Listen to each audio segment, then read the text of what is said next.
பரங்கிக்காய் பொரியல்.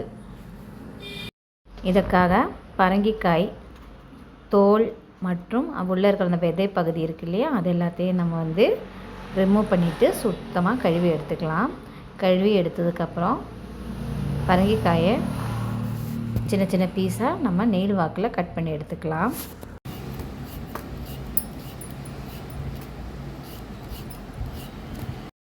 இப்போ எல்லாமே நம்ம கட் பண்ணி எடுத்தாச்சு.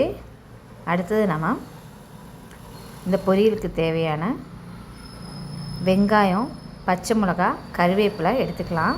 இதில் 2 வெங்காயம், ஒரு பச்சை மிளகா, ஒரு கொத்து கருவேப்பிலை எடுத்துருக்கேன். நைஸாக கட் பண்ணி வச்சுருக்கேன். அடுத்தது ஒரு கடாய் சூடானதுக்கப்புறம் கொஞ்சமாக எண்ணெய் சேர்த்துக்கலாம். எண்ணெய்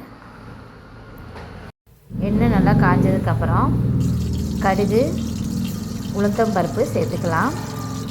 சேர்த்து நல்லா பொரிஞ்சு வந்தோடனே நம்ம கட் பண்ணி வச்சுருக்கிற சின்ன வெங்காயம், பச்சை மிளகா, கறிவேப்பிலையும் சேர்த்துக்கலாம். சேர்த்து நல்லா வதக்கிக்கோங்க. கொஞ்சமாக ப்ரௌனிஷ் ஆகிற வரைக்கும் வதக்கிக்கலாம்.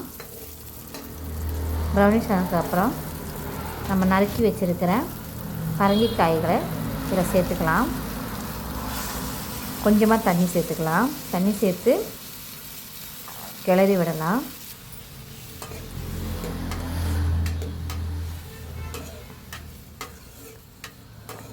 நல்லா கிளறினதுக்கப்புறம் ஒரு மூடி போட்டு இதை நம்ம மூடி வச்சிடலாம். கொஞ்ச நேரம் கழிச்சு திறந்து பார்த்தோம்னா வெந்திருக்கும். சீக்கிரமாக நம்ம பரங்கிக்காய் வெந்துடும். அடுத்ததாக தேவையான அளவு உப்பு சேர்த்துக்கலாம். தேவையான அளவு உப்பு சேர்த்ததுக்கப்புறம் ஒரு சிட்டிகை மஞ்சள்தூள் சேர்த்துக்கலாம். நல்லா கிளறி விடலாம்.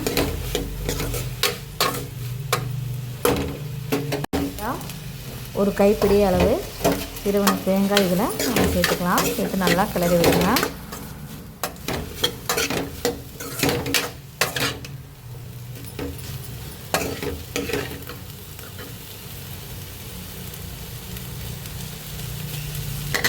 இதே மாதிரி நீங்களும் ட்ரை பண்ணி பாருங்கள்.